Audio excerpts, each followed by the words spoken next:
नमस्कार भाइ बहिनीहरू, नेपाल अनलाइन स्कुलमा तपाईलाई स्वागत छ। र भाइ बहिनीहरू, आज हामी यो कक्षा 4 मा रहेको हामीले यो मेरो सामाजिक अध्ययन तथा सृजनात्मक कला भन्ने विषय छ।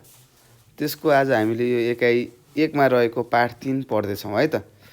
र के छ, तपाईहरु सबैजना आरामै हुनुहुन्छ, खुसी हुनुहुन्छ कि नाइ, के छ कस्तो छ भन्नुस् है त। सबैजनाहरु आरामै हुनुहुन्छ होला है। स्वास्थ्यको एकदम ख्याल गर्नु होला है। अहिलेको समय कस्तो छ कस्तो है, कोरोना भन्ने आयो हैन, जसले गर्दाखेरि हामीहरु राम्रोसँग स्कुल पनि जान पाइरहेका छैनौं हैन। त्यस्तै नयाँ नयाँ धेरै कुराहरु सिक्न पाइरहेका छैनौं है त भाइ बहिनीहरु। अब के गर्ने, यस्तै छ जिन्दगी हैन, मरिलानु के छ र है। त्यही भएर अब हामीले के गर्नु पर्यो त, अब फेरि मरिलानु के छ र सर भनेर अब पढ्दै नपढ्ने हैन, खेलेको छ घुमेको छ हैन, त्यस्तो गर्नु पनि भएन है त। तपाईहरुले पनि तपाईका बाआमाले धेरै सपना बुनेर जन्माउनु भएको है त। अब उहाँहरुको सपना पूरा त गर्नु पर्यो हो। अब पूरा गर्नको लागि के गर्नु पर्यो त, पढ्नु पर्ने रहेछ भन्ने कुरा पनि तपाईले बुझिसक्नु भयो है त। ल भाइ बहिनीहरु, अब हामीले के गर्नु पर्यो त, पढ्नु पर्यो है। पढ्ने कुरा त तपाईले धेरै पढिसक्नु भयो हैन, अगाडिको पाठहरुमा धेरै कुरा पढ्नु सक्नु भयो। अब हाम्रो काम भनेको के हो त, मात्र चित्र बनाउने काम केही छैन। मम्मी बुवाले के भन्ने, कलर पेन्सिल किनिदिनुहोस् भन्ने हैन, त्यस्तै चित्र बनाउने खाली कापी किनिदिनुहोस् भन्ने उहाँले किनिदिनुहुन्छ। तपाईको काम भनेको मात्र चित्र बनाएको छ है त। दिनभरि चित्र बनाएर बस्ने काम अब आउँदैछ है तपाईको। ल त्यस्तै आज हामी के पढ्छौं भने भाइ बहिनीहरु, यो पाठ 3 मा भनेर के लेखेको छ, पाठ 3 भनेर ल सबैले पढौं त। कि पढ्न पनि भुल्नु भयो तपाईहरुले, भुल्नु हुँदैन है, पढ्नु पर्छ। के लेखेको रहेछ, रुख जनावर र चराहरूका चित्र कोरौं भनेको छ। अब हाम्रो काम के रहेछ भने भाइ बहिनीहरु, आजको यस भिडियोमा हामीले के सिक्छौं त हो, रुखहरुको चित्र कोर्ने हैन, त्यस्तै जनावरहरु के कसरी बनाउने, चराहरूका चित्रहरू कोर्न सिक्छौं। र म तपाईहरुलाई केही जनावरहरु है त, अब 2टा जनावरहरु सिकाउँछु हैन। बिरालो पनि हुन सक्छ, हात्ती पनि हुन सक्छ, मुसो पनि हुन सक्छ, सिंह पनि हुन सक्छ हैन। अब जतिखेर अब त्यहाँ चित्र बनाउँदाखेरि के आउँछ त्यही बनाउने छु। त्यस्तै रुखहरु पनि के कसरी बनाउने, हाँगा केलाई भन्छ, पात केलाई भन्छ, यो पनि अलिअलि म तपाईलाई सिकाइहाल्छु हैन। त्यस्तै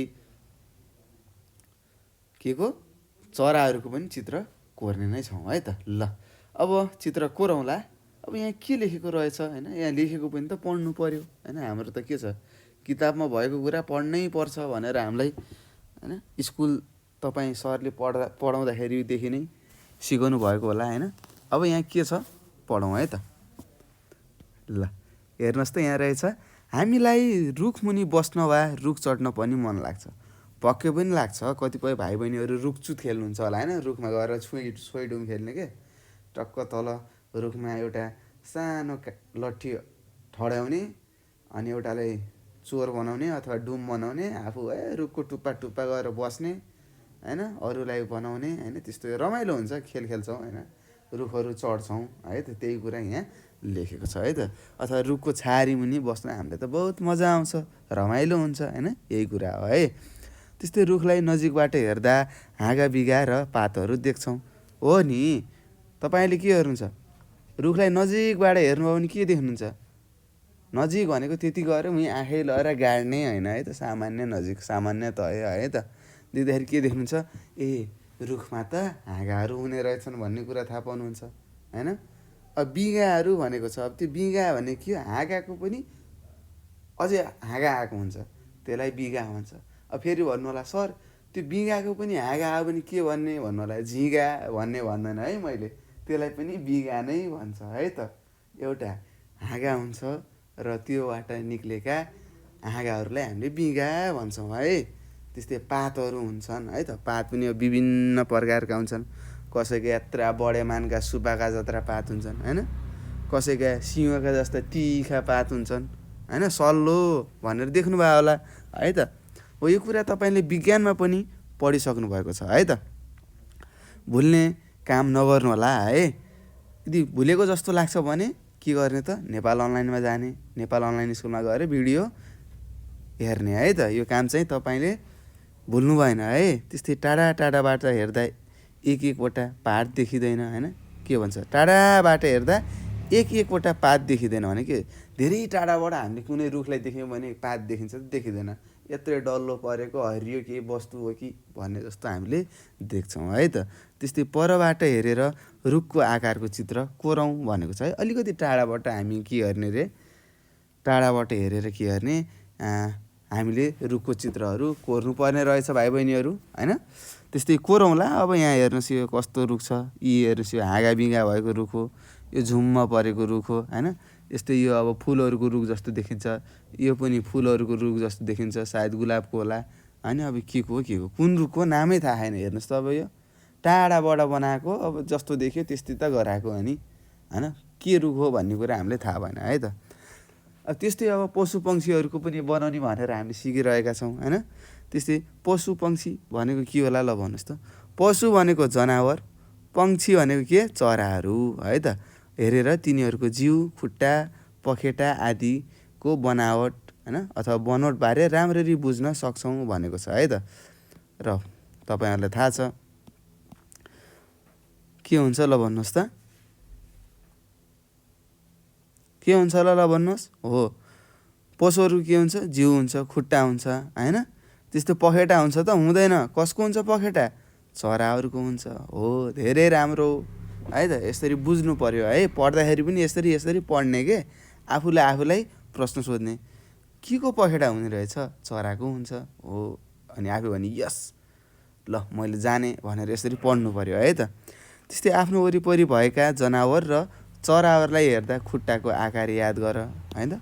त्यस्तै हामीले के गर्नु पर्यो अरे, अबदेखि जनावरहरू चराहरूलाई हेर्दाखेरि तिनीहरूको खुट्टा कस्तो रहेछ त, उनीहरूको खुट्टाको आकार कस्तो रहेछ, हामीले के गर्नुपर्ने रहेछ त भाइ बहिनीहरू, याद राख्नु पर्ने रहेछ है त। त्यस्तै टाउकाको आकार कस्तो छ हैन, पखेटा कसरी बन्छ, खुट्टा कतापट्टि बाङ्गिन्छ हैन। यस्ता कुराहरू पनि तपाईँले याद गर्नुपर्ने हुन्छ। किन, चित्र कोर्नको लागि भन्ने कुरा हामीले बुझ्नुपर्ने हुन्छ है त भाइ बहिनीहरू। ल ठिक छ। अब हामीले यहाँ तपाईँले चित्र बनाएको रहेछ, नहेरिकन बनाएको कुकुर भनेको छ। कस्तो यहाँ हेर्नुहोस् त, पुरै त्यो रोगले सताए जस्तो बनाएको छ हैन। त्यस्तै अर्को छ यहाँ चटक्क मिलेको कुकुर बनाएको छ अनि हेर्दाखेरि घरमा लगेर पालौँ जस्तो चित्र बनाएको छ हैन। यो कस्तो रहेछ त भाइ बहिनीहरू, यो हेरेर बनाएको कुकुर रहेछ के। यो कस्तो रहेछ, यो दोस्रो चित्र हेरेर बनाएको रहेछ, पहिलो चित्र नहेरिकन बनाएको रहेछ हैन। पुरै रोगै लाए जस्तो छ हैन कुकुर पनि। हो, यसरी हामीले के गर्नुपर्ने रहेछ त, अब रुख, जनावर र चराहरूको चित्र बनाउनु पर्ने रहेछ। म तपाईँलाई बनाउन सिकाउने छु। त्यस्तै यहाँ तपाईँलाई के अभ्यास दिएको छ यो हेरौँ हैन। अनि म तपाईँलाई चित्र बनाउन सिकाउँछु है त। धेरै थरीका रुखहरू हेरेर कापीमा चित्रहरू बनाऊ भनेको छ। अब तपाईँले के गर्नु पर्यो, धेरै थरीका रुखहरू हेर्नु पर्यो हैन, र धेरै थरीका के गर्नु पर्यो, रुखका चित्रहरू बनाउनु पर्यो। त्यस्तै नहेरिकन कुकुर, गाई, कुखुरा या परेवा बनाऊ, त्यसपछि हेरेर अझ राम्ररी बुझेर चित्र बनाऊ भनेको छ। म तपाईँलाई ल एउटा कुखुरा बनाउँछु हैन, ल कुखुराको भाले नै बनाउँछु, एउटा गाई बनाउँछु र एउटा रुख बनाउँछु है त। ल सबैजनाले हेर्नुहोस् है। ल हेर्नुहोस्, यो अगाडि हामीले बनाएको थियौँ। त्यस्तै अब मैले यहाँनिर के बनाएँ भन्दाखेरि, ल रुखै बनाऊँ न पहिला हैन। ल रुख भनेको कस्तो हुन्छ, हरियो हुन्छ। हेर्नुहोस् यसरी बनाउनु पर्छ है त। यो जमिन हो है, जमिन हो। अब भित्र के छ, यो जमिन भयो, जमिन मुनि हामीले हेर्न सक्दैनौँ हैन। त्यस्तै अब हाँगाहरू बनाउनु पर्यो हैन है त। अब हाँगाहरू बनाउनु पर्यो हैन। हाँगाहरू त हुन्छ, अब झुप्प परेको यस्तो हुन्छ नि रुख, हेर्नुहोस् लटरम्म परेको हैन। यी के हुन्थ्यो यिनीहरू, अब हाँगाबिँगाहरू छन् है त। यो के को चित्र बनाएँ मैले, रुखको। हेर्नुहोस् यसरी बनाउनु पर्छ है त। अब के को रुख, तपाईँले नाम लेख्नु होला है त। तपाईँले जे रुख भन्न मन लाग्छ त्यही रुखको नाम तपाईँले लेख्न सक्नुहुन्छ हैन। त्यस्तै अब मैले अब के को बनाउनु पर्यो त, ल भालेको गराउँछ। यस्तो हुन्छ नि भालेको, हेर्दाखेरि नि हेर्नुहोस् आँखा, अनि यहाँनिर चिरिरिरिरि यस्तो सिरिपेज ला जस्तो हुन्छ होइन। त्यस्तै यहाँ पनि दुईवटा यस्तो निक्लिया हुन्छ होइन, यस्तै यस्तै निक्लिया हुन्छ नि, कुइँ कुइँ कुइँ कुइँ कुइँ कुइँ गर्छ नि होइन। त्यस्तै यस्तरी आउँछ हेर्नुहोस् है त। त्यस्तै यो पनि यस्तो हुन्छ पुरै चिर्र आएको होइन, पखेटा होइन यस्तो भयो। त्यस्तै खुट्टा यस्तो हुन्छ, यस्तो यस्तो 5वटा होइन, यस्तो यस्तो भएको हुन्छ खुट्टा हेर्नुहोस् होइन। हो यस्तरी के हो यो के को चित्र हो भाइ बहिनीहरू, ल भन्नुहोस्। यो भालेको चित्र हो है, कुखुरा भन्छ यसलाई, रुख भयो यी। त्यस्तै अब हामीले के गरौँ त, अर्को गाईको चित्र बनाऊँ है त। यसरी बनाउन सकिन्छ है, यी चित्रहरू यसरी बनाउन सकिन्छ। मैले तपाईँहरूलाई बनाएर देखाएको छु, तपाईँहरूले पनि घरमा आफै बनाएर प्र्याक्टिसहरू गर्नु होला है त। अभ्यास चाहिँ गर्ने बानी बसाल्नु होला। त्यस्तै गाईको चित्र हेर्नुहोस्, सिङ भयो यस्तो हुन्छ होइन। त्यस्तै यहाँदेखि यस्तो आउँछ, यस्तो हुन्छ, आँखा यस्तो भयो होइन। त्यस्तै कान हुन्छ यहाँनिर, यस्तो लामो लामो कान हुन्छ होइन। यो खुट्टा भयो, ट्याक्क लाएर नहाँस्नु होला है फेरि। सर यो त मान्छेको जस्तो खुट्टा भएन र भन्नु होला। मान्छेको खुट्टा यस्तो हुन्छ, मान्छेको त 2टा खुट्टा हुन्छ नि। यहाँ गाईको कतिवटा खुट्टा भयो, 4वटा खुट्टा भयो होइन। हेर्नुहोस् ट्याक्क लाएर सट्याक, यो पुच्छुर। यो गाईको नाम के हो थाहा छ, के होला ल भन्नुहोस्। यो गाईको नाम जसले थाहा पाउँछ त्यसलाई इनाम दिन्छु मैले। ल है कसले जित्ने रहेछ, यो इनाम कसले जित्ने रहेछ ल भन्नुहोस्। यो गाईको नाम के रहेछ ल भन्नुहोस्। ल एकदम सोच विचार गरेर भन्नुहोस् है। ल यो गाईको नाम के हो, ल थाहा छ कसैलाई? थाहा छैन भने थाहा छैन भन्नु होला है, धेरै समय यहाँ खर्च गर्नु हुँदैन है त। ल के हो भाइ बहिनीहरू थाहा छ? हेर्नुहोस् गाईको थन हुन्छ होइन, ट्याक्क हो। यो गाईको नाम के हो, कामधेनु गाई भन्छ है त। कामधेनु,